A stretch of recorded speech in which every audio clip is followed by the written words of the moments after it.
இந்த அழகான உலகம் ஒரு தங்குமிடம் மட்டுமே. நாம் எல்லோரும் சுற்றி பார்க்க வந்த பயணிகள் சிரிப்பும் கண்ணீரும் சேர்த்து கொண்டே ஒரு பாதை முடிவை நோக்கி செல்கிறோம். திரும்பி செல்லும் நாள் நிச்சயம், ஆனால் அந்த தேதியை மட்டும் இயற்கை மறைத்து. வாழ்க்கையில முன்னேற முடியாம ஏதோ உங்களை தடுக்கிற மாதிரி ஃபீல் பண்றீங்களா? அப்போ ஒரு 4 விஷயத்த மட்டும் பண்ணாதீங்க. நான் சொல்றேன், கேளுங்க. 1, பழசையே நினைச்சு ஃபீல் பண்ணிட்டே இருக்காதீங்க. அது முடிஞ்சு போன கதை, அதோட விட்டுடுங்க.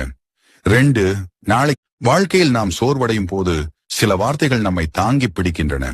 அவை சாதாரண வார்த்தைகள் அல்ல, அவை மனதின் காயங்களுக்கு மருந்து. இதோ 20 சக்தி வாய்ந்த ஆறுதல் வார்த்தைகள்.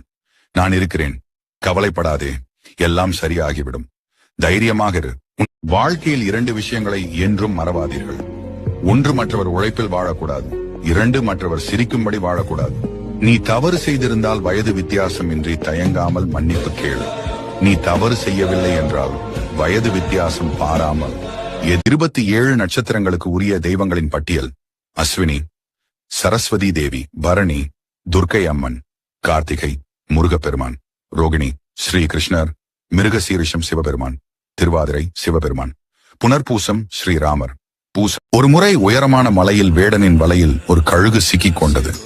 அந்த மலையின் வழியாக சென்ற சிறுவன் வலையில் சிக்கி தவித்த அந்த கழுகை காப்பாற்ற வேண்டும் என்று எண்ணினான்.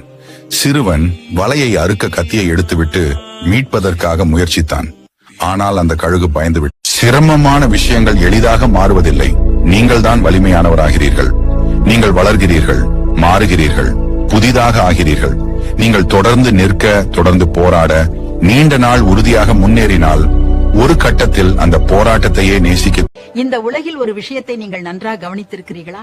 உங்கள் கையில் சில்லறை இருந்தால் மட்டுமே கலகல என்று சத்தம் போடும். ஆனா அதுவே மதிப்பு மிக்க பெரிய ரூபாய் நோட்டா இருந்தா அது சத்தம் போடுமா?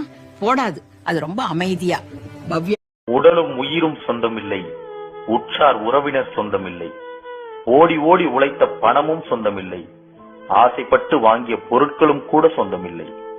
ஆனால் வாழும் நாட்களில் நீ செய்த பாவமும் புண்ணியமும் தான் உனக்கு சொந்தமா.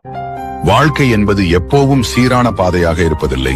சில நேரம் சந்தோஷம் வரும், சில நேரம் சிரமம் வரும். கஷ்டம் வந்தா அது நம்ம தள்ள வரல, அது நம்ம மேலே கொண்டு போவதற்கான சோதனை.